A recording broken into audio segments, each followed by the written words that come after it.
Ya, assalamualaikum warahmatullahi wabarakatuh. Pada Waalaikumsalam warahmatullahi pada siang wabarakatuh. hari ini kita akan membahas tentang vektor ya. Jadi vektor ini nanti berkaitan dengan besaran-besaran fisika yang mempunyai arah seperti kecepatan gitu ya, percepatan, gaya dan lain-lain ya, pokoknya yang memiliki arah. Langsung aja saya share screen ya. Nah, apakah sudah terlihat ya share apa itu? Sudah, Pak. Oke, ya. Udah, Pak. Terima kasih. Sudah, Pak. Terima kasih atas konfirmasinya. Jadi vektor. Oke. Seperti yang sudah saya singgung kemarin ya, kemarin di pertemuan pertama ya. Jadi besaran itu kan bisa kita bagi berdasarkan dia punya arah atau tidak, begitu ya. Sehingga nanti muncul istilah besaran skalar sama besaran vektor kan begitu. Ya, kalau besaran skalar itu besaran yang tidak mempunyai arah, jadi dia hanya punya nilai atau harga saja. Sementara yang vektor, selain dia punya nilai atau harga, dia juga punya arah, gitu ya. Ya, ini ada beberapa contoh ya. Misalkan contoh besaran skalar itu apa itu? Massa, panjang, volume, gitu ya. Itu semuanya adalah cuma nilai aja ya. Sementara yang punya arah, contohnya apa? Kecepatan, percepatan, terus gaya. Nah itu nanti kita yang akan bahas yang vektor ini. Nah, karena dia punya arah, maka nanti kita bahas dulu yang berkaitan dengan arah ya. Jadi kita tahu yang punya arah itu kan biasanya dinyatakan dengan anak panah gitu ya. Jadi anak panah itu kan menyatakan arah gitu. Jadi secara geometri. Jadi nanti ada dua cara untuk menggambarkan vektor ya. Ini perlu saya jelaskan dulu ya. Ada dua cara untuk menggambarkan vektor. Yang cara pertama ini menggunakan anak panah. Kita sebut dengan nama geometri. Jadi geometri itu menggambarkan vektor menggunakan apa? Menggunakan gambar anak panah ya. Jadi harus gambar ya. Nah, kalau menggunakan anak panah maka nanti panjang anak panah itu menyatakan nilai atau harga dari vektornya. Sementara arah dari anak panah itu menggambarkan arah dari vektornya, begitu ya. Ya, seperti pada gambar ini ya. Nah, itu ya. Ya, itu ya. Jadi ini jadi vektor OA bisa ditulis huruf tebal ya. Jadi gini, jadi biasanya kalau di tulisan ya, kalau di tulisan itu biasanya besaran vektor dinyatakan dengan huruf tebal. Misalkan katakanlah misalkan kecepatan ya. Kecepatan itu kan besaran vektor, nanti ditulis dengan huruf tebal. Kalau ini dalam bentuk cetak ya, tapi kalau misalkan dalam tulisan tangan, kalau dalam tulisan tangan biasanya apa? Biasanya dikasih anak panah di atas hurufnya gitu ya. Misalkan huruf P itu nanti P-nya di atasnya dikasih anak panah. Ya kayak ini loh. Ini kursor saya kelihatan di monitor ya, kursor saya ya. Kelihatan, Pak. Ini. Ya, seperti ini. Ini kan ada huruf A tebal. Kelihatan, Pak, kelihatan.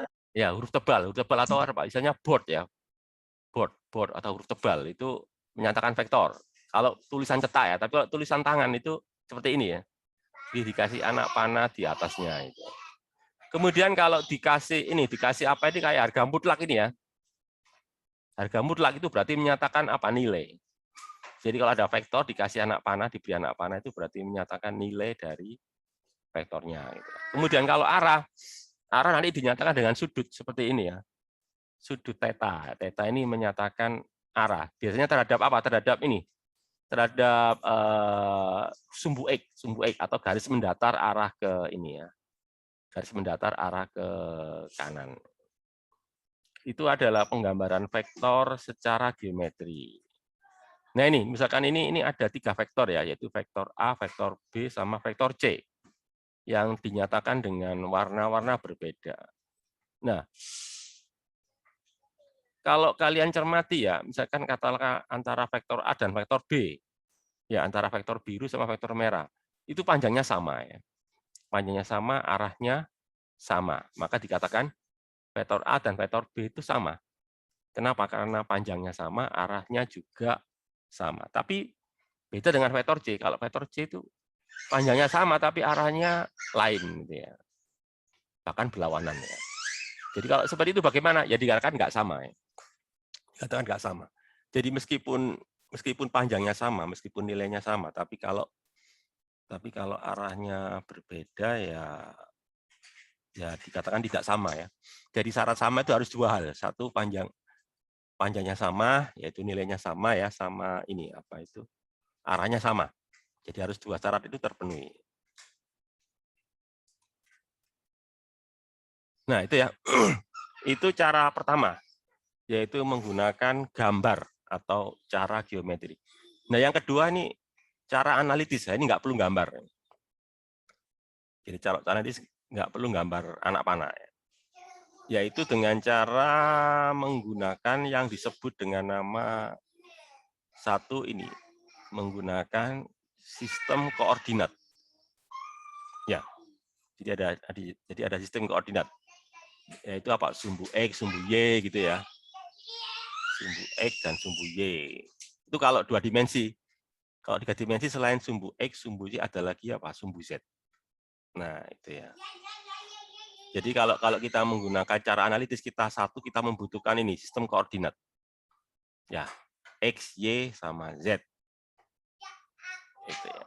Terus kemudian yang juga perlu saya sampaikan di sini itu nanti setiap sumbu ya itu punya namanya itu apa? Vektor satuan. Jadi nanti setiap sumbu punya vektor satuan. Sumbu E punya vektor satuan yang kita beri nama vektor I. Vektor satuan I ya lebih tepatnya. Sumbu Y punya vektor satuan J ya kita beri nama J. Vektor satuan arah sumbu Z kita beri nama K itu ya. Jadi ada vektor satuan I, ada vektor satuan J, ada vektor satuan K ya. Masing-masing ke arah sumbu X, sumbu Y, dan sumbu Z. Nah ini ya, ini penggambaran yang lebih ini ya, yang lebih jelas lagi ya. Seperti ini kan sumbu X, sumbu Y, sumbu Z. Ini maksudnya apa sih? Jadi katakanlah misalkan kita lihat aja misalkan di ini ya, di slide ini kan, monitor ini kan ya. Jadi di monitor ini berarti arah kanan ke pada monitor itu sumbu Y ya. Arah kanan pada monitor sumbu Y. Arah atas itu sumbu Z ya. Itu sumbu X itu artinya apa? Sumbu X itu artinya keluar dari monitor ya, keluar dari bidang monitor. Jadi arah X itu adalah arah keluar dari bidang monitor ya. Kalau Y itu kanan dari bidang monitor, kalau Z atas ya, arah atas dari bidang monitor gitu ya. Nanti ada I ini ya, IJK pada masing-masing sumbu koordinat tersebut. Nah gitu. Nah, karena ini vektor satuan ya, maka nanti harganya atau nilainya itu satu ya ini kan. Harga mutlak dari I 1, harga mutlak dari J 1, harga mutlak dari K 1 karena IJK ini adalah vektor satuan. Maka nilainya 1 gitu ya, harganya 1. Kalau arahnya ya tadi I ke arah sumbu X, J ke arah sumbu Y, dan K ke arah sumbu Z.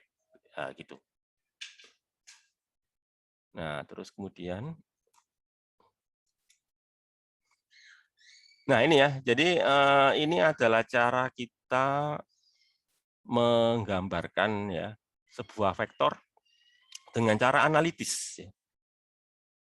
Ya, jadi nanti kita menggunakannya dengan cara analitis.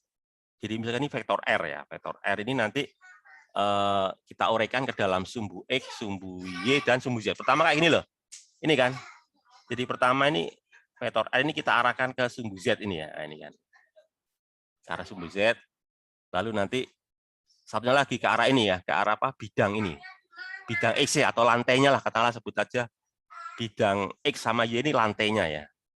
Jadi vektor R ini kita uraikan menjadi komponen yang sejajar sumbu Z dan komponen yang tegak lurus sumbu Z, yaitu di lantainya ini ya. Nanti yang di lantainya kita uraikan lagi ya ke dalam apa? Ke dalam sumbu X sama sumbu Y. Nah, gitu prosesnya seperti itu ya. Jadi sekali lagi prosesnya itu saya ulangi ya. Vektor R kita uraikan ke arah sumbu Z sama ke arah lantai ya. Yang di lantai kita uraikan lagi nanti ke X sama ke Y. Ya, jadi nanti kita bisa tulis gini, kalau gitu berarti apa? R sama dengan apa? AI BJ per CK. A itu apa sih? A itu yang ini. Yang arah sumbu X. Jadi ini ya. Ini A ini. Arah sumbu X A. Arah sumbu Y ini yang B ini. Ini B ini ya. Ini yang B. Sementara C itu yang ini ya. Yang arah sumbu Z ini ya. Jadi komponennya lah. Istilahnya komponen ya. Jadi yang komponen sumbu X yang ini itu adalah A panjangnya ya. Besarnya. Nilainya. Sementara yang ke arah sumbu Y ini adalah B. Yang sumbu Z ini adalah C. Nah, itu adalah penulisan vektornya ya. Jadi nanti nulis vektornya seperti ini nanti. Nah, kemudian kalau ditanyakan bagaimana dengan nilainya, dengan besarnya ya, harganya, ya nanti kita harus menggunakan rumus ini. R sama dengan ini kan. Sebentar, kayaknya ini salah ini ya, bentar. Ini salah nulis nih, harusnya gini nih, maaf ya. Ini nggak benar ini, harusnya gini nih. Nah, gini ya. Harusnya gini. Ya, karena nilai. Sebentar, mungkin saya perlu pertegas dulu ke kalian ya. Kalau hurufnya dicetak tebal, ya, itu artinya vektor ya. Huruf dicetak tebal itu berarti vektor. Berarti dia punya nilai, punya arah. Kalau hurufnya dicetak biasa ya, tidak tebal, itu artinya apa? Nilai. Nilai berarti apa? Nggak punya arah ya. Jadi itu ya. Jadi di sini coba bedakan. Ini kan R dicetak tebal berarti dia vektor. Ini yang di sini ini adalah arah saja. Ya, jadi harga mutlak dari vektor itu artinya nilai ya. Nah, itu nanti sama dengan ini, sama dengan akar A kuadrat B kuadrat plus C kuadrat. Ini kalian tahu ini rumus apa ini? Akar A kuadrat plus B kuadrat plus C kuadrat ini rumus apa? Ada yang tahu ini? Rumus ini loh. R sama dengan A kuadrat plus B kuadrat plus C kuadrat. Itu kan panjangnya ini ya, panjang ini loh. Panjang ini, ada yang tahu? Jadi gini loh, mungkin agak lebih gampang itu gini. Jadi kalau misalkan saya punya kotak ya, saya punya kotak. Kotak itu bentuknya apa kotak itu? Persegi, Pak, persegi. Oh, ini tiga dimensi. Kubus, Pak, kubus. Kubus. Apa harus sama sisinya? Iya. Harus, Pak, harus sama. Iya. Kalau nggak sama bagaimana? Jelek, Pak. Hah? Kubus, Pak. Bukan disebut Bukan kubus kubus. lagi, Pak. Bukan kubus kan? Berarti apa kalau bukan kubus? Balok. Balok. Balok. Balok. Jadi gini loh. Ini sebetulnya bukan kubus sih balok. Karena apa? Karena apa? Karena ini A ya, sisi ini kan A. Sisi yang sini A, yang ini A kan, yang ini A, yang ini B, yang ini C kan itu ya. Kan nggak sama. Kalau kubus kan berarti kan kalau yang X A, yang Y A, yang Z juga A. Jadi kalau kubus tadi gini, AI plus AJ plus AK lah itu baru kubus. Kalau seperti ini bukan kubus berarti apa? Balok ya. Ngerti itu ya. Jadi ini balok ya. Jadi ini kalau saya membentuk balok kan R ini kan nanti membentuk apa ini kan diagonalnya gini ya. Diagonal ruang ya lebih tepatnya ya. Jadi kalau ini saya buat membentuk balok ya. Balok dengan apa ya? Dengan panjang sisi A, B, dengan tinggi apa? C ya. Nanti R ini anak panah R ini loh. Ini kan sama artinya dengan diagonal ruang ya. Diagonal ruang dari balok tersebut kan gitu ya. Ya. Kalian masih ingat menghitung diagonal ruang dari balok itu bagaimana? Jadi gini, gunakan apa? Rumus Pythagoras, Pak. Ya gimana rumusnya? Kalau misalnya saya punya balok ya, panjang sisinya A, B, dan C. Panjang sisi, panjang rusuknya ya. Iya, Bapak. Ya, gimana untuk menghitung panjang diagonal ruangnya bagaimana? C sama dengan akar A kuadrat tambah B kuadrat. Ya apa? C sama dengan? akar A kuadrat tambah B kuadrat. Itu. Balok loh ya, bukan ini loh. Coba S akar 3 bukan? iya, makanya harus hati-hati. Ini saya bicara 3 dimensi ini ya. Iya, saya bicara 3 dimensi. Jadi kalau 3 dimensi, berarti gimana? Jangan pakai C, soalnya C itu kan tinggi baloknya ya. Jangan gunakan huruf C. Kalau tadi yang kamu sebutkan itu kan sebetulnya bukan balok sih, sebetulnya kan lebih tepatnya itu apa? Persegi panjang ya. Persegi panjang, iya benar. Persegi panjang itu, misalkan persegi panjang, panjangnya A, lebarnya B. Maka nanti C itu sebut aja apa? Diagonalnya ya, diagonal dari persegi panjang kan. Kan pakai rumus itu. Nah ini saya bicara 3 dimensi. Jadi balok. Jadi kalau balok berarti kan sebut aja pakai huruf yang lain, jangan C lah. Soalnya C dipakai untuk apa? Tinggi balok kan itu ya. Kalian pakai huruf yang lain. Selain A, B, C, bisa juga D ya. Kalau di sini pakai huruf R ini ya. Coba lihat ini. Kan pakai huruf R ini ya. Ini loh. R-nya apa sih? Panjang ininya kan. R ini kan sebutnya apa? Panjang ininya. Panjang diagonal ruangnya ya. Panjang diagonal ruang sama dengan apa? A kuadrat plus B kuadrat per C kuadrat ya. Ini rumus apa sih? Ada yang tahu? Diagonal ruang balok. Ya, itu disebut rumus apa? Berasal dari rumus apa itu? B akar B kuadrat tambah L kuadrat tambah T kuadrat. Ya, rumus apa itu? Nggak tahu. Rumus Pitagoras. Ah, itu jawabannya itu. Rumus apa? Yang keras? Rumus Pitagoras. Rumus Pitagoras. Itu rumus Pitagoras kan? Cuma Pitagoras 3 dimensi ya. Ya, itu. Ya, mungkin kalian tahu, cuma lupa ya. Oke, itu ya. Jadi itu dari Pitagoras itu ya. Nah, kemudian itu ya, itu nilai ya. Jadi nilai itu sebenarnya panjang ininya. Panjang diagonal ya kalau dia membentuk sebuah balok. Sekarang setelah nilai kan berikutnya apa? Vektor itu kan selain punya nilai, punya arah kan gitu ya. Nah, ini untuk menyatakan arah itu seperti ini nih. Ini adalah gambaran untuk menyatakan arah dari vektor 3 dimensi, vektor R ini ya. Vektor R itu nanti dia punya komponen di sumbu X, sumbu Y, sumbu Z. Gitu kan? Komponen di sumbu X itu A ya, panjangnya. Komponen di sumbu Y, B panjangnya ya. Komponen di sumbu Z itu C panjangnya. Nah, bagaimana untuk menyatakan arah? Untuk menyatakan arah, untuk vektor dalam ruang ya, vektor 3 dimensi, itu kita harus menggunakan 3 sudut.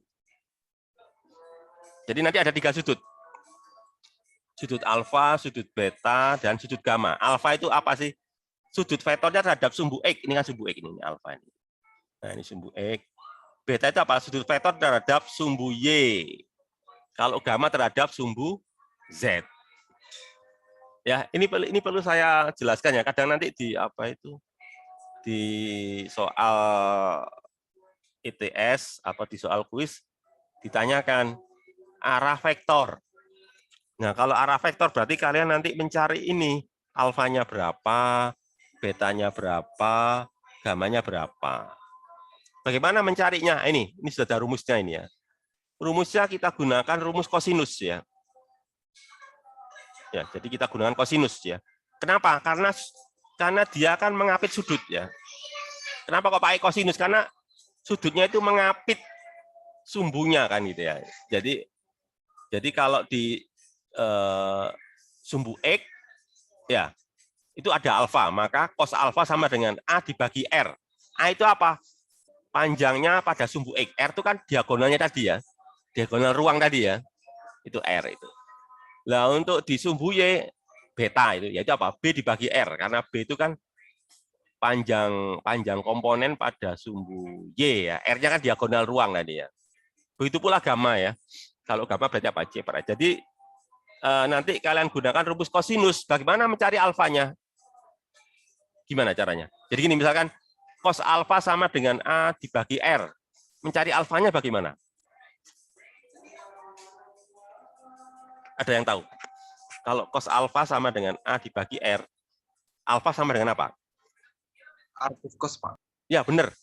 Pakai arcus cos ya. Kalau di kalkulator gimana? Kalau di kalkulator bagaimana itu? Ada lambang apa itu? Biasanya kalau kalkulator biasanya tidak menggunakan arcus cos, tapi apa? Cos pangkat min 1 ya. Ya, Pak. Tahu. Jadi di kalkulator biasanya ada tombol ini, ada tombol cos, terus pangkat -1 gitu ya. Itu maksudnya itu bukan dipangkatkan -1, bukan, tapi apa? Arkes cos gitu ya. Inverse, bahasa matematikanya itu inverse ya. Benar. Arkes cos. Itu ya. Itu penting saya sampaikan, saya nanti berkaitan dengan nanti soal-soal yang nanti ditanyakan ya.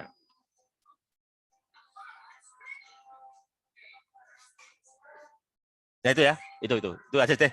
Kalau yang ini mungkin nggak terlalu ya, nggak terlalu penting ya. Penting juga sebenarnya, cuma jarang inilah. Itu ya. Nah, terus berikutnya ini sepertinya, kalau ini sepertinya apa ini? Cuma X dan Y, berarti apa kalau cuma X dan Y ini? Kalau cuma X dan Y berarti artinya apa ini? 2 dimensi. 2 dimensi. Jadi sekarang kita membahas yang lebih sederhana dulu, yaitu apa? 2 dimensi. Jadi ini misalkan vektor A ya. Jadi nanti berbentuk apa ini? Persegi panjang ya.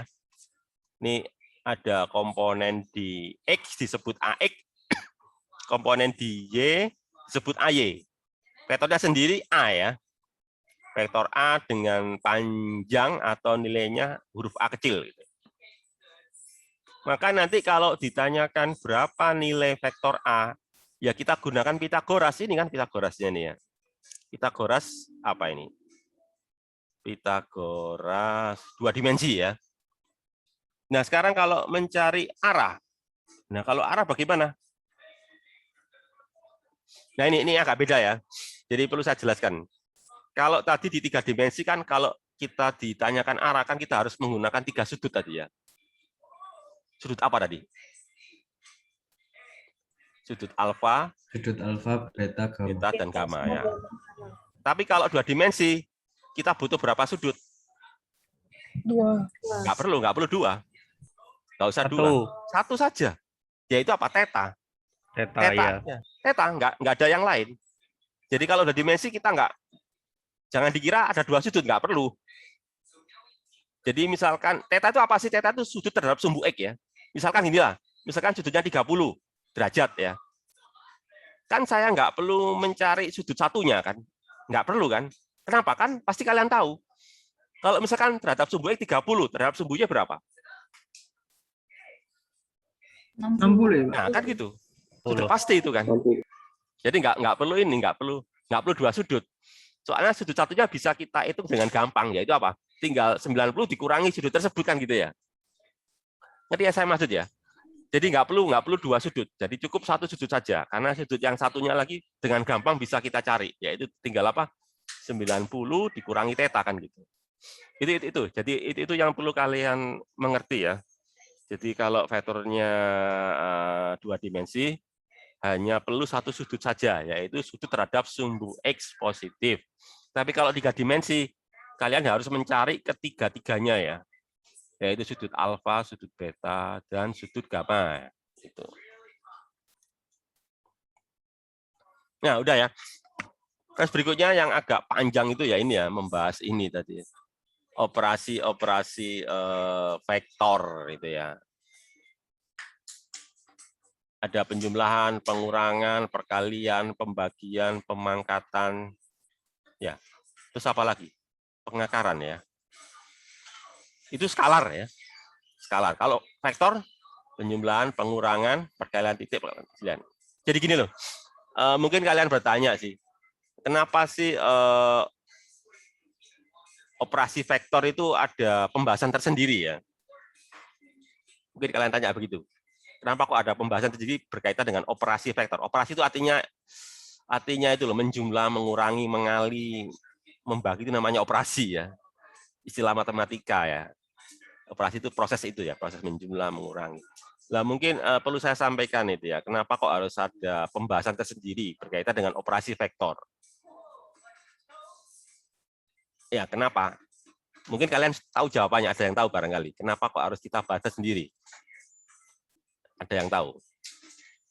Mempermudah pengerjaannya, Pak. Ya, kenapa kok nggak digabung dengan operasi kayak bilangan gitu loh? Misalkan ini loh, misalkan kalian saya tanya ya, 3 tambah 4 berapa? 7. 7 kan ya. Itu kan untuk operasi skalar ya. Operasi skalar kan itu 3 tambah 4 itu 7. Jadi misalkan saya punya, katakanlah apa, massa ya. Saya punya 3 kilogram beras misalkan ya. Saya punya 3 kilogram beras, terus saya punya 4 kilogram beras gitu kan. Ya kalau saya gabung kan menjadi 7 ya. Oke ya, paham ya. Tapi kalau vektor nggak seperti itu. Jadi misalkan katakanlah vektornya Pak, perpindahan ya, perpindahan, pergeseran ya. Jadi kalau misalkan saya bergeser 3 meter, ya, terus lanjut lagi 4 meter. Berapa jumlah total pergeserannya? Jadi saya geser 3 meter, lanjut 4 meter. Berapa total pergeserannya? Jawabannya apa? 7 meter, Pak. 7 meter. Ya 7, tergantung Pak. apa? Tergantung gesernya kan itu. Iya. Ini loh, saya kasih contoh ya. Misalkan saya jalan kaki ya. Jalan kaki 3 meter ya. Habis itu saya jalan kaki 3 meter ke timur lah katakanlah ya. Saya jalan kaki 3 meter ke timur. Habis itu saya jalan lagi 4 meter ke utara. Berapa total pergeseran saya? Jadi 3 meter ke timur, terus lanjut 4 meter ke utara. Berapa total pergeseran saya? Apakah jawabannya 7 meter? 5 meter bukan, Pak? Nah, 5, Pak. ya, 5, itu Pak. jawabannya 5 meter kan? Jawabannya 5 meter kan? Kan bukan 7 toh. Karena yang dihitung itu total pergeseran, bukan total lintasan ya.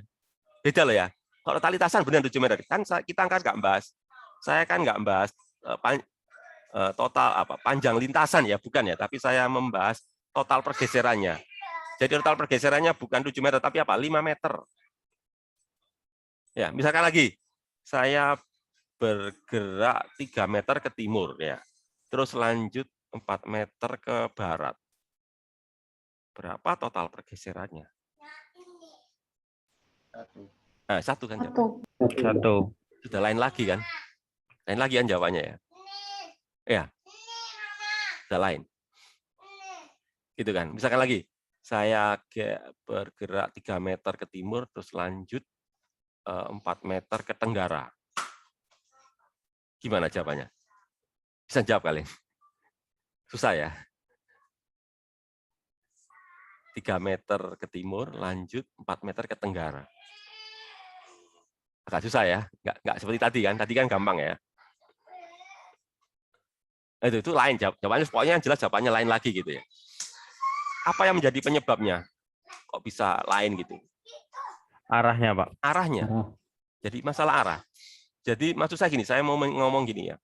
Kalau di skalar ya, di besaran skalar kan, 3 tambah 4 jawabannya pasti 7 ya. Tapi kalau di besaran vektor 3 tambah 4 itu belum tentu 7. Kenapa? Karena saya harus memperhatikan apa? Arahnya kan itu ya. Gitu kan? Beda arah kan beda jawaban ya. Nah itu adalah alasan kenapa kok kita perlu membahas operasi vektor itu ya, karena operasi vektor itu melibatkan arah. Ya. Jadi penjumlahan, pengurangan itu nanti melibatkan arah. Jadi nggak sama seperti pada operasi skalar ya. Terus kemudian perkalian ya. Perkalian pada besaran skalar itu nggak sama seperti perkalian pada maaf ya. Perkalian pada besaran vektor tidak sama dengan perkalian pada besaran skalar ya. Kenapa? Karena ada arah gitu ya. Jawabannya itu. Karena ada arah. Nah, berkaitan dengan tersebut nanti ada 2 macam jenis perkalian ya pada vektor. Yaitu perkalian titik sama perkalian silang. Titik itu dot ya. Silang itu cross. Mungkin ada yang tahu apa sih perbedaannya antara perkalian titik sama perkalian silang itu. Mungkin ada yang tahu ya. Mungkin di SMA sudah paham betul itu ya. Perkalian titik itu apa, perkalian silang itu apa? Terus perbedaannya apa ya? Ada yang bisa jawab? Kalau bisa jawab ini ya sebutkan nama pendek aja deh, nama pendek sama departemennya ya.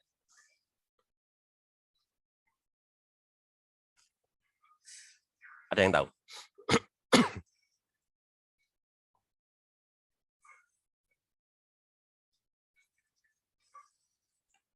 Coba izin jawab, Pak. Ya, silakan. Fadila ya.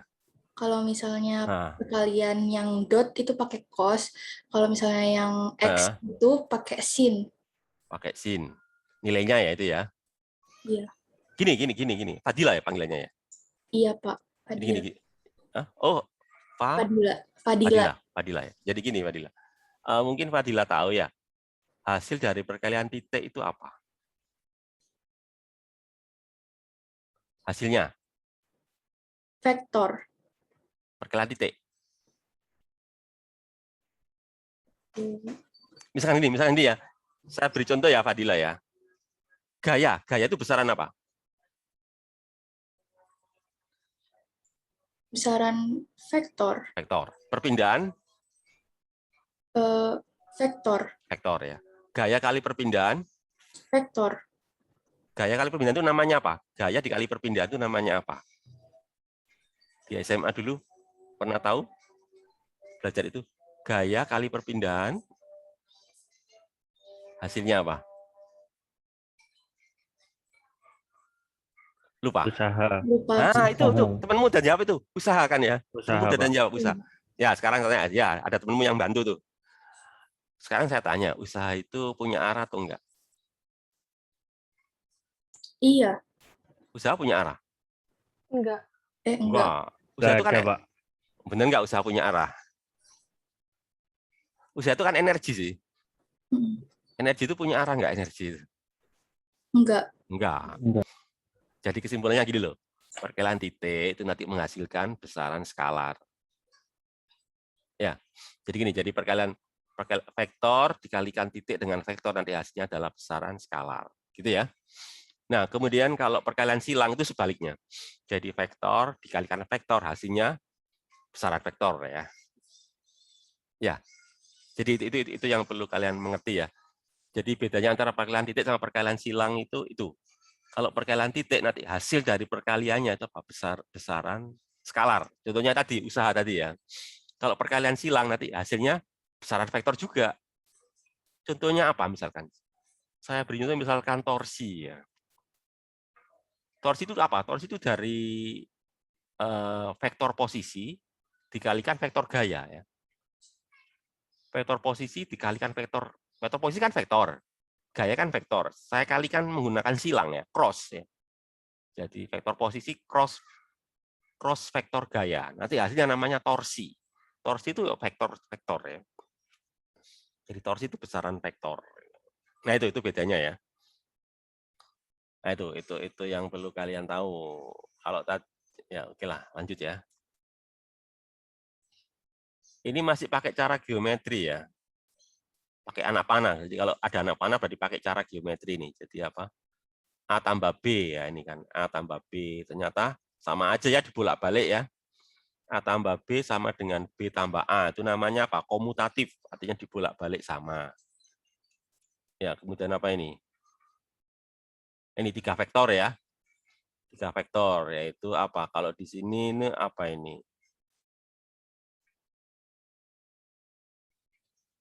Apa ini? A tambah B tambah C ya. Di sini apa ini? B tambah C tambah A. Jadi dibolak-balik, bukan dibolak-balik sih. Mana yang didahulukan itu ternyata tidak mempengaruhi hasil. Itu disebut dengan nama asosiatif ya. Jadi proses pengerjaan arah ya. Mana yang dikerjakan lebih dulu, mana yang berikutnya itu tidak mempengaruhi hasil ya. Seperti ini loh. Sekarang ini ya, A plus B plus C. Berarti apa?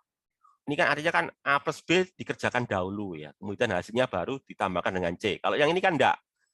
B plus C dikerjakan dahulu ya, habis itu ditambahkan dengan A. Kan gitu. Kan beda proses. Gitu ya. Jadi ini A plus B dikerjakan dulu, baru C. Kalau ini kan enggak. B plus C dikerjakan lebih dulu. Pokoknya dalam kurung didahulukan ya. Habis itu dilanjut dengan A. Itu disebut asosiatif. Artinya urutan proses ya, urutan proses pengerjaan tidak menyebabkan perubahan hasil, itu namanya asosiatif. Kemudian apa lagi ini? Operasi vektor penjumlahan.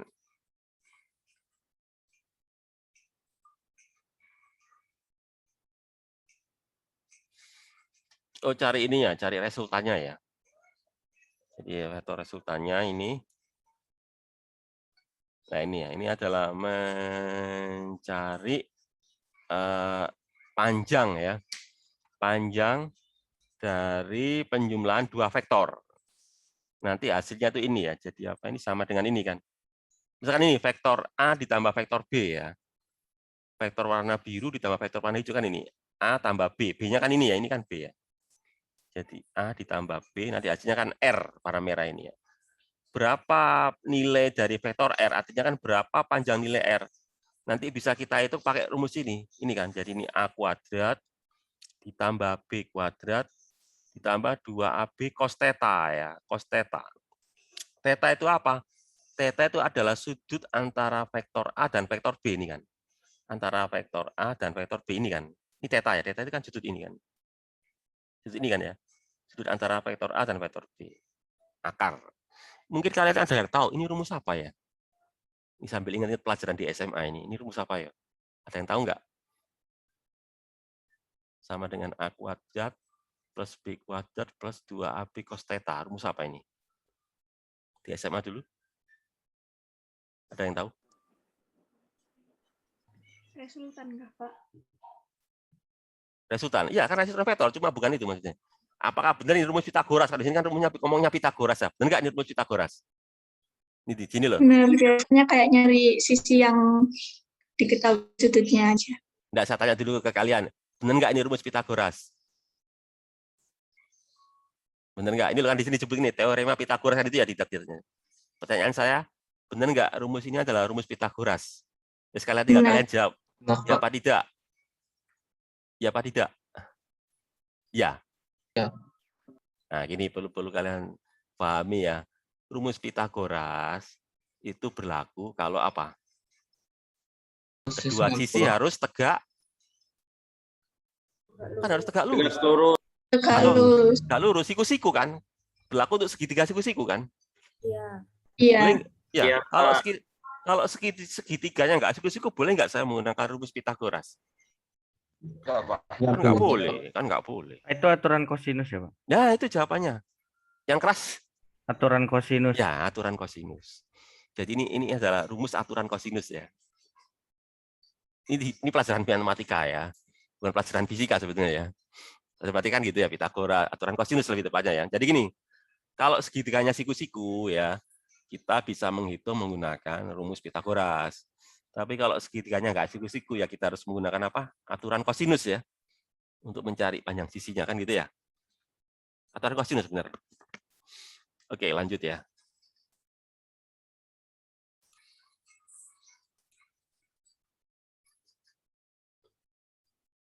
Nah ini kita lanjutkan.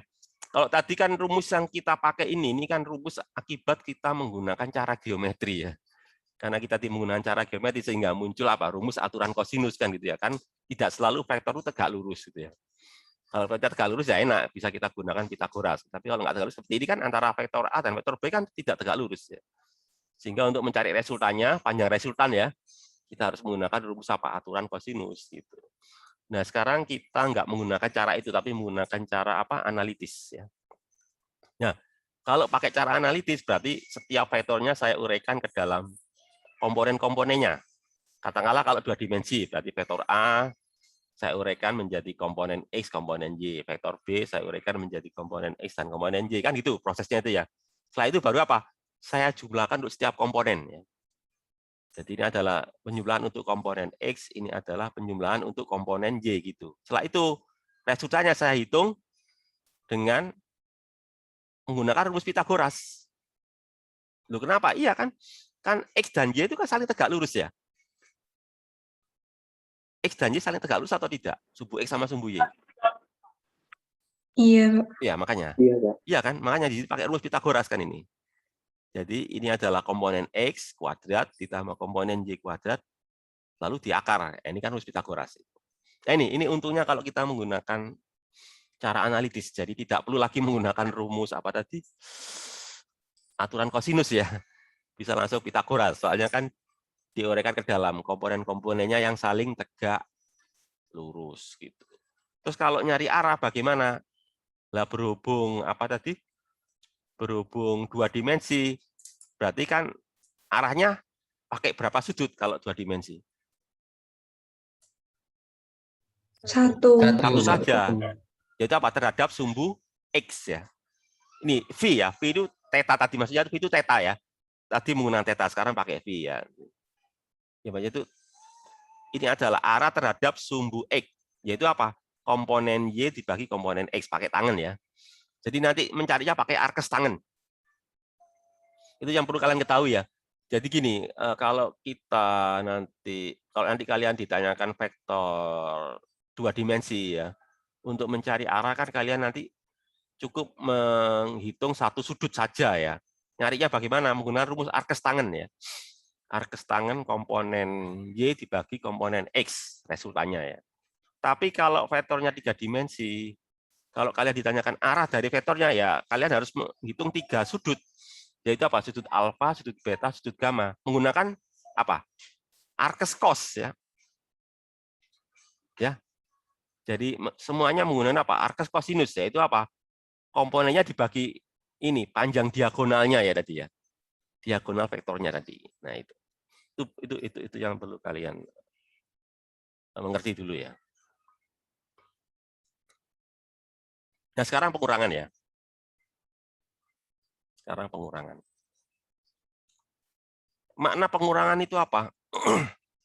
Itu yang perlu kalian mengerti dulu. Misalkan ini ada vektor A ya sama vektor B. Saya mau mengurangkan vektor A dikurangi vektor B. Itu artinya apa? Artinya vektor A saya tambahkan dengan vektor minus B. Ini vektor minus B itu ini. Kayaknya ini salah. Maaf, kayaknya ada banyak salah ini ya. Ini salah, ini harusnya apa ini? Ada minusnya ini ya. Nggak benar ini ya. Maaf, ini harus ada minusnya. Gini ya. Yang benar tuh gini. Nah, ini harusnya gini ya. Ini yang benar ada minus B ini. Ini harusnya gini. Saya betulin dulu ya. Harusnya gini ya. Ini. Jadi kalau B itu arahnya ke kanan, minus B berarti kan ke kiri gitu ya. A-nya kan tetap ya. Jadi kalau saya mau kayak ini juga ya, oke lah. Nah, ini juga sebenarnya nggak benar juga ini. Harusnya gini sih harusnya. Ntar saya perbaiki dulu ya. Biar konsisten gitu loh. Harusnya gini lah. Konsisten kan gini ya. Kalau huruf kecil ya huruf kecil, kalau huruf besar ya huruf besar gitu ya. Nah, ini juga gitu nggak konsisten ini ya. Tak betulin aja ya. Ini juga ini. Ini ya. Biar konsisten ya. Bentar, saya shift dulu ya. Itu ya, jadi gitu. Jadi kalau misalkan saya mau mengurangkan ya, vektor A dengan vektor B, itu sama artinya dengan saya menambahkan dengan vektor minus B ya, ini kan. Jadi vektor A saya tambahkan dengan vektor minus B ya, nanti gini nanti. Ini taruh sini nanti gini ya. Nah, ke sini nanti.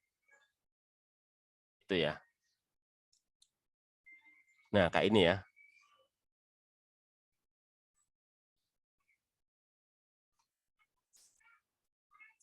Apa ini? Vektor S adalah A tambah B ya. Mana yang A ini? Ini ya. Ini A, ini B gitu ya. Pakai ini ya, pakai jajaran genjang ya. Diagonalnya kan itu ya. R kan resultannya diagonalnya ini nanti ya. Jadi ini, kayaknya ini salah ini juga ini sebetulnya ya. Ini kayaknya harusnya minus B ini ya, maaf. Ini harusnya minus B ini ya. Minus B kan sebenarnya ini. Minus B ini salah. Banyak salah ini ya. Ini harusnya minus B ini. Oke, gini ya. Nah, ini juga salah ini. Ini salah ini. Ini harusnya ini. Minus B ini ya harusnya ini. Ini gini lah. Biar konsisten ya. Gini ya, yang benar ini ya. Ini ya. Ya ini. Jadi karena ini menggunakan cara geometri, nanti ya ini muncul kayak rumus ini ya. Apa ini? Rumus apa ini? Ya kayak tadi. Aturan kosinus. Gitu kan? Cuma kalau tadi kan aturan kosinus untuk penjumlahan vektor. Ini adalah aturan kosinus untuk apa? Pengurangan vektor ya. Coba bedanya apa tandanya tadi ya? Kok tadi di aturan penjumlahan tadi kan pakai plus. Kalau ini kan dikurangi karena pengurangan vektor itu ya. Ya, nanti kita lebih banyak menggunakan cara analitik ya. Nanti cara-cara geometri nanti akan saya nggak saya gunakan nanti ya. Nanti dalam membahas soal-soal nanti saya akan memilih menggunakan cara analitik, bukan cara geometri. Jadi nanti kebanyakan nanti kita menggunakan ini kan ini loh. Ini kan kalau penjumlahan ini ya tadi nih. Kalau penjumlahan pakai ini kan. Ini pengurangan ya. Ini keduanya aturan kosinus ya, cuma bedanya yang R ini adalah resultan penjumlahan ya. Kalau S ini adalah pengurangan ya. Ya, mungkin S itu subtraction ini ya, pengurangan itu ya, pakai minus. Tapi nanti saya nggak pakai cara ini ya. Cara ini nggak akan saya pakai. Saya akan nanti lebih banyak pakai yang cara ini. Cara analitik tadi ya, pakai komponen tadi ya. Itu lebih apa itu lebih gampang ya. Mungkin perlu saya jelaskan ini. Kenapa kok saya atau sebaiknya ya saran ya, sebaiknya kita menggunakan cara analitik. Ada alasannya. Alasannya itu gini. Kan kalau pakai geometri itu kan pakai menggambar anak panah ya, ya kan? Iya. Kalian kalau nggambar itu bagaimana? Kalian Males, biasanya, Pak. hah? Gimana? Kalau gambar kelamaan, Pak. Iya, selain kelamaan juga gini. Kalian gambarnya biasanya kan kalau nggak di papan ya, kalau nggak di papan kan di kertas gitu ya, benar kan? Di papan, di kertas, mungkin juga di dinding ya, coret-coret di dinding ya, atau di lantai gitu ya. Nah, pertanyaan saya gini, papan, kertas, dinding, lantai itu dimensinya berapa? 2 dimensi, Pak. Dua, Pak. 2 dimensi kan? Papan tulis, kertas di buku itu kan 2 dimensi ya. Bisa nggak kita menggambar di dalam ruang 3 dimensi gitu? Nggak bisa. Nggak bisa kan? Ada nggak teknologi yang bisa membuat kita bisa gambar di dalam ruang? Jadi gambarnya dalam ruang, jadi bukan gambar 2 dimensi. Bisa nggak? Belum ada ya teknologinya ya. Teknologi komputer belum ada sepertinya ya. Mungkin satu saat ada ya. Mungkin di masa depan mungkin ada. Jadi kelemahannya di situ. Jadi kalau kita menggunakan cara geometri, kelemahannya itu kita hanya terkungkung ya, terbatas pada vektor 2 dimensi. Kalau sudah vektornya 3 dimensi, Pak, kita akan kesulitan itu. Sudah jelas nggak bisa diterapkan itu kalau vektornya 3 dimensi. Itu kenapa kok tadi saya mengatakan nanti cara-cara geometri kita tinggalkan itu ya. Kenapa? Karena cara geometri itu terbatas untuk vektor-vektor 2 dimensi. Begitu masuk vektor 3 dimensi sudah tidak bisa kita lakukan ya. Beda dengan cara analitik. Kalau cara analitik kan kita nggak perlu gambar. Kita cukup nuliskan kan. Nulis apa yang ditulis komponennya kan. Jadi kalau 2 dimensi ya cukup 2 komponen. Kalau 3 dimensi ya 3 komponen. Sudah gitu aja. Jadi cukup menuliskan komponen tanpa harus menggambar. Itu kelebihannya kenapa kok kita memilih cara analitik ya. Terus apa lagi nih? Oh, maaf ini ya, perkalian titik. Udah ya. Itu tentang apa sih namanya? Penjumlahan dan pengurangan ya. Terus berikutnya adalah perkalian. Nah, ini ada perbedaan antara perkalian pada besaran skalar sama perkalian pada besaran vektor. Kalau pada besaran vektor itu ada 2 jenis perkalian. Yang pertama kita sebut perkalian titik. Kenapa? Karena menggunakan titik. Ya seperti ini loh. Ini kan vektor A titik vektor B. Ini namanya perkalian dot. Nah, kan beda dengan yang ini perkalian apa ini? Perkalian silang. Mana perkalian silang? Masih titik ini ya. Nah, ini perkalian silang kan ini ya. Ini loh. A silang B. A cross B, ya beda ini. Tadi sudah saya jelaskan ya, masalah hasil tadi ya. Kalau perkalian titik, hasilnya nanti besaran skalar. Kalau perkalian silang hasilnya besaran vektor ya. Besaran vektor yang lain. Nah ini coba saya bahas satu-satu ya. Yang pertama perkalian ini dulu, perkalian titik. Jadi ini vektor A sama vektor B ya. Ini kok nggak konsisten ya. Pakai huruf besar, huruf kecil gitu ya. Nggak apa-apa ya. Sepertinya nggak konsisten ini. Saya juga bingung gantinya ya. Kalau 1, 2, saya gantinya gampang. Kalau banyak gini, gantinya saya agak berkali-kali gitu ya. Oke lah, bisa anggap aja ini benar lah gitu ya. Meskipun nggak konsisten antara digambar sama yang di penjelasan ini ya. Oke, katakanlah vektor A sama vektor B ya. Mau saya kalikan secara titik. Nah, ini saya gabung ini, saya pertemukan ya pangkalnya ya. Ini vektor A, ini vektor B, nanti theta ini sudut antara kedua vektor ini ya. Maka nanti perkalian titik ini kan, atau A dot B itu berarti ini kan, ini nilainya A dikali nilainya B dikalikan kosinus gitu ya. Jadi misalkan ini ya, vektor A sama vektor B itu adalah nilainya A, berarti panjangnya A ya. Panjangnya A dikali panjang B dikalikan kosinus theta. Nah, itu kalau kita cermati ya dari sini, itu sama artinya dengan ini ya, vektor B, ya, vektor B saya kalikan dengan ini, komponen vektor A pada vektor B ini loh, yang warna hijau ini loh. Warna hijau itu apa sih? Warna hijau sebenarnya komponen ya, komponen dari vektor biru yang searah dengan vektor merah kan itu ya, sebenarnya gitu ya. Ya, atau kayak gini loh. Mungkin kalau ini membingungkan ya, mungkin kalian saya kasih gambaran gini aja deh. Tadi kan kalian sudah sebut rumus usaha ya. Usaha itu gimana rumusnya? Rumus usaha. Coba nanti kalian nggak bingung ya. Kali S. Gimana? W kan usaha ya.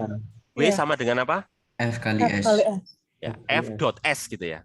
Iya, Pak. Kan Pak Dito ya. F kan vektor. Dot. S juga vektor. S itu apa? Jarak, Pak. Nah, hati-hati. Benar, hati-hati. Ini sering kalian salah menyebutkan ya. S itu lebih tepatnya itu perpindahan. Kenapa kok bukan jarak? Kenapa kok saya menyebutnya perpindahan? Kenapa kok bukan jarak? Tahu kenapa? Karena vektor, Pak. Ya karena vektor. Kalau saya nyebut jarak, kan bukan vektor ya. Jarak itu vektor atau skalar? Skalar. Skalar ya. Makanya hati-hati. Jadi lebih tepatnya itu kalau S itu perpindahan, karena perpindahan punya arah ya. Jadi F dot S. Gitu kan. Nah, kalau misalkan gayanya searah dengan perpindahan ya, gimana ngitung usahanya? Gayanya searah dengan perpindahan. Gimana ngitung usahanya? Kan tinggal ini. W sama dengan F kali S gitu ya.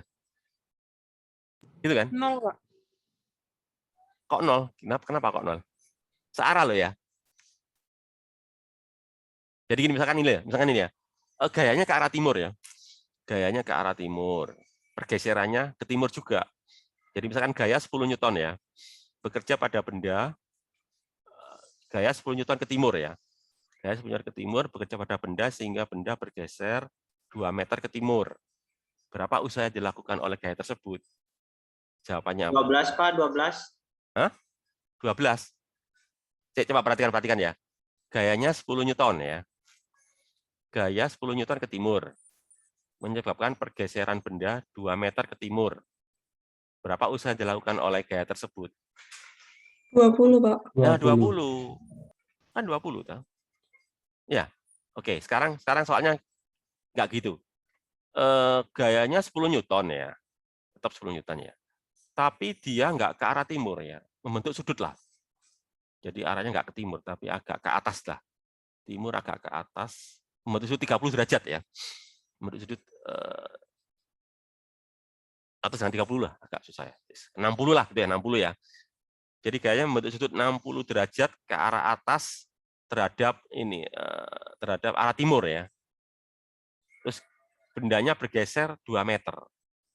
Berapa usaha yang dilakukan oleh gaya tersebut? Jadi gayanya menuju 60 derajat, tidak searah ya. Ini menuju 60 derajat timur ke arah atas. Berapa usaha yang dilakukan oleh gaya tersebut? 10 ya, Pak. Dari mana angka 10? Karena ada kos 60-nya, Pak. Ya, itu jawabannya. Ada cos 60 kan? Ya. Ya kayak itu. Ini kan, maka disebut ada muncul cos itu kan karena itu ya. Ini loh. Paham ya itu ya? Kenapa kok ada cos ya? Tadi tuh. Contohnya kayak usaha tadi. Ya, muncul cos kan itu. Ya, itu. Oke ya, sampai situ bisa diingat ya. Oke. Nah, terus itu tadi perkalian titik ya. Nah, ini. Nah, sekarang kita akan menghitungnya cara analitik ya. Jadi menggunakan komponen vektor ya. Tidak menggunakan anak panah. Tadi kan menggunakan anak panah ini kan. Ini kan menggunakan anak panah. Kalau cara analitik tidak perlu anak panah. Jadi pakai komponen AX, AY ya. BX, BY. Nanti ini perkalian titik ya. Perkalian titik ini. Jadi nanti ini. Ini gimana nih? Ada ini ya, 2 suku kali 2 suku ya. Jadi 2 suku dikalikan 2 suku nanti menghasilkan berapa suku hasil perkaliannya nanti. Ini kan 2 suku ya. 2 suku dikali 2 suku nanti akan menghasilkan berapa suku? Berapa suku? Bisa menangkap yang saya maksud ya. Jadi misalkan ini loh, misalkan ini ya. Jadi gini cara ngalilinnya gini loh, pakai gini loh. Ini 4 saya berarti, kali, Pak. ya 4 kan gini ya. Ini saya kalikan ini 1 ya. Saya kalikan ini dengan ini 2. Ini ya, ini dengan ini 3. Ini dengan ini kan 4 gitu ya. Jadi nanti 4 suku. Jadi nanti gini, ini ya, ini dengan ini nanti apa nih? AX, BX ya, I dot I kan ini ya, yang ini dengan ini ya. Lalu apa ini? Ini dengan ini ya nanti ini. AX, BY ya, I dot J kan ini ya. Terus ini berikutnya apa? Ini dengan ini suku ketiga ya. Suku ketiganya itu nanti ini. AY, BX apa? J dot I ya nggak ditulis di sini ya. Ini nggak ditulis, harusnya ditulis ini ya. Harusnya ditulis ini ya. Nggak mau nulis ini ya. Agak susah gantinya ya. Udah biarin nggak apa-apa lah. Pokoknya kalian tahu lah, ada 3 suku ya. Terus suku terakhir ya ini ditulis ini ya. Ini sama ini kan. Jadi apa? AY, BY, nanti apa? J dot J. Ya. Ini kan. Nah, nanti hasil akhirnya adalah ini nanti. AX, BX plus ini, AY, BY. Jadi kan ada 4 suku ya. Nah, dari 4 suku itu nanti tinggal 2 suku. Kenapa? Karena yang 2 suku lainnya itu 0. Jadi suku yang 0 itu apa? Suku pertama nggak 0 ini kan, AX, BX nggak 0. Suku kedua 0. Suku ketiga 0, suku keempat nggak 0 ya. Jadi yang nggak 0 apa? Suku pertama dan suku keempat. Suku kedua dan ketiga itu 0. Nah, pertanyaan saya kenapa kok 0 ya? Itu yang perlu kalian ketahui itu. Tahu kenapa kok 0 ya? Karena X, Pak. Kan sudutnya 90, Pak. Cos 60 itu, Pak. Iya, benar sekali. Itu jawabannya ya. Karena antara X dan Y gitu ya. Kalian tahu antara X dan Y sudutnya berapa? 90. Coba perhatikan ini. Ini kan, perhatikan ya. Ini kan X dengan X ya. Kalau X dengan X sudutnya berapa? 0. 0 kan. Cos 0 berapa? 1. Nah, ya. Makanya nggak lenyap kan itu ya. Suku keempat itu kan apa? Y dengan Y kan ya. Ngerti ya? Berarti, Pak. Y dengan Y. Makanya 90 0. Sementara suku kedua dan ketiga 0 karena antara X dan Y kan itu ya. Itu jawabannya itu. Sehingga nanti jadinya ini. Jadi kalau gitu A dot B sama dengan apa? AX BX plus AY BY. Itu jawabannya. Ini adalah skalar ya. Berarti kenapa kok skalar? Iya kan I sama J-nya nggak muncul ya. Vektor satuan I, vektor satuan J kan nggak ada di sini. Berarti dia skalar. Kalau ada vektor satuan I, vektor satuan J itu berarti dia vektor gitu. Nah, itu perkali. Nah, sekarang lanjut ini ya. Perkalian silang sekarang ya. Ya. Ini gambarnya sama kok ya. Cuma ini cara operasinya ini dibuat menjadi silang gitu ya. Nah, ini. Nah, cuma gini. Tadi kan kalian sudah tahu ya, perkalian silang hasilnya apa? Saklar, Pak. Vektor. Vektor, Pak. Vektor, jangan lupa vektor ya. Iya, Kalau vektor berarti punya apa? Kalau vektor Arah, Pak. Arah. punya arah. Selain punya arah, punya Nilai. nilai. Benar sekali. Nilai. Oke. Jadi bro, ya ini agak ruwet ya itu yang ini ya. Kalau perkalian titik gampang, soalnya skalar kan ya. Sudah beres urusannya ya. Ya, jadi ini kan tadi perkalian titik kan hasilnya ya ini. Mana di perkalian titik? Ini kan hasilnya kan ini ya, ini kan. AX, BX, AY, B ini skalar, sudah selesai. Tapi kalau perkalian silang agak ruwet ini, soalnya ada faktor apa arah ya. Nah ini. Lah untuk arah itu nentukannya itu pakai ini apa namanya? Ini gambar apa ini ya? Gambar apa ini? Grup. Sekrup ya. Kalian tahu putaran sekrup ya? Mungkin kalau kalian yang sering membantu memperbaiki peralatan-peralatan di rumah yang rusak mungkin tahu putaran sekrup ya.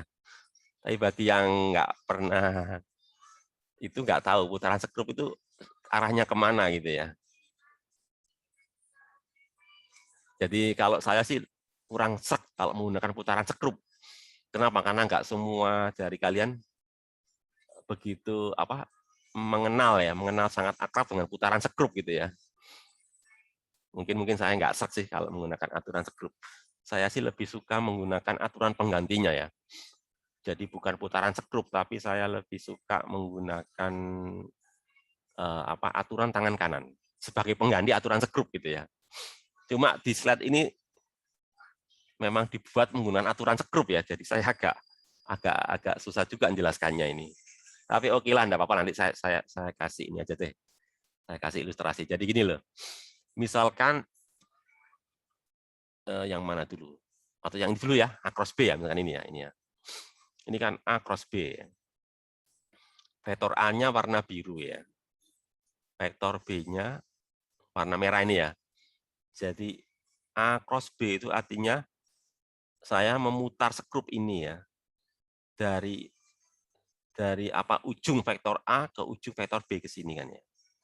Lewat ini sudutnya ini ya. Ini kan putaran sekrupnya ini ya. Ini warna biru ini loh. Ini kan saya putar dari ujung vektor A ke putar B.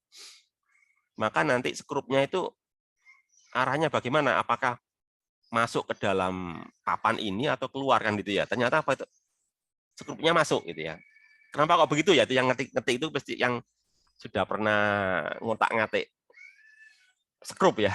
Yang sudah pernah memperbaiki alat-alat yang ada sekrupnya itu ya masih tahu pasti arahnya ke situ. Tapi kalau yang nggak pernah mesti bingung itu. Apa benar sih sekrup geraknya seperti itu ya? Ya itu repot. Atau gini aja deh, makanya saya ganti aja deh. Saya kurang sek kalau menggunakan aturan sekrup karena tadi itu pertimbangannya tidak semua dari kalian kenal betul dengan gerakan sekrup ya.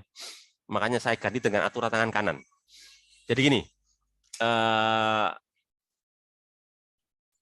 coba perhatikan tangan kanan kalian ya.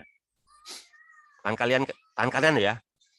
Tangan kalian kan ada ibu jari, oke ya. Ada telunjuk, ada jari tengah gitu ya. Oke ya. Tangan kanan loh ya. Ibu jari, telunjuk sama jari tengah. Jadi kalau saya lebih ini. Misalkan ini ya, A cross B.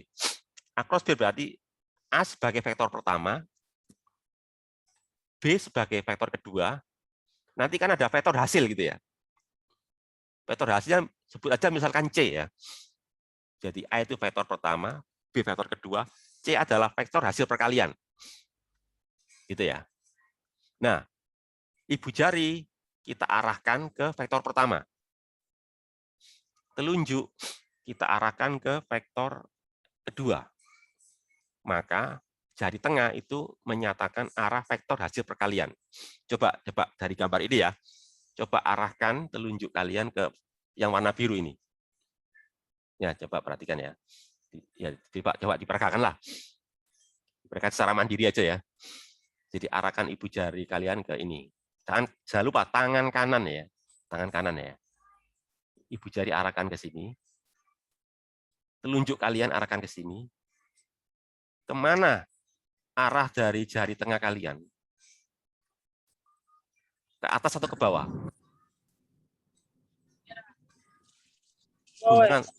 Gunakan tangan kanan ya, tangan kanan ya.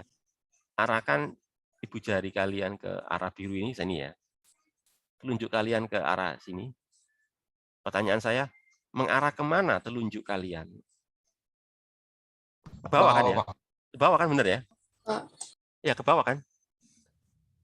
Iya. Ya, Loh. Bisa lihat tangan saya gini loh. Di monitor saya kalian bisa lihat tangan saya ya. Tangan kanan saya bisa lihat ya. Iya, Pak. Ini loh. Iya, Pak. Ini loh, gini loh caranya ya. Ini vektor pertama ya. Ini vektor pertama, ini vektor kedua, ini vektor hasil ya. Ini ya. Ini arahkan ke vektor pertama, vektor A. Ini arahkan ke vektor kedua, vektor B. Ini adalah vektor hasilnya ini. Bisa terlihat di monitor ya. Oke ya, gitu ya. Kelihatan, Pak. Oke ya, itu. Jadi itu saya kira lebih enak pakai tangan kanan ya daripada sekrup ya. Nah sekarang kalau saya balik, saya tidak A cross B tapi B cross A. Saya balik kan itu ya. Apa terjadi kalau saya balik bukan A cross B tapi B cross A? Berarti kan ibu jari saya arahkan ke B, ini kan. Sekarang ibu jari harus diarahkan ke B karena B vektor pertama sekarang. Sekarang B vektor pertama, A vektor kedua. Jadi ibu jari arahkan ke vektor B ini, telunjuk arahkan ke vektor biru ini. Kemana arah jari tengahnya kalian? Ke atas. Ke atas. Atas, Pak. Sekarang pertanyaan saya, nilainya sama atau beda nilainya? Kalau arahnya jelas beda ya.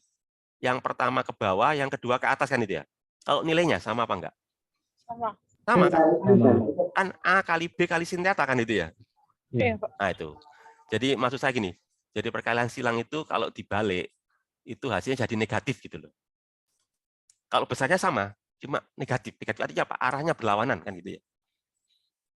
Ya, kalau A cross B arahnya ke bawah, kalau B cross arahnya ke atas kan negatifnya itu ya. Oke itu ya. Itu tentang perkalian silang. Lah kalau ini pakai analitis ya, jadi nggak perlu lagi pakai gambar-gambar sekrup tadi ya. Jadi kalau ini langsung 3 dimensi nih ya, langsung 3 dimensi ya. Jadi vektor A, AXI, AYJ, AZK, vektor B, BXI, BYJ, BZK ya. Nah ini. Nanti kalau saya kalikan nanti hasilnya vektor C ini. C ini adalah vektor hasil itu ya. Nah caranya pakai rumus ini ya. Nih pertanyaan saya. Ini kalian tahu ini rumus apa ini? Maksudnya apa ini? Bentuk apa ini? Matriks. Lebih tepatnya bukan matriks sih, apa ya? Temannya matrik apa? Determinan. Ya, jadi memang mirip matrik ya. Tapi gini loh, kalian tahu sih bedanya determinan sama matrik itu apa? Dari cara penulisannya. Kalau determinan itu pakai garis lurus gini loh.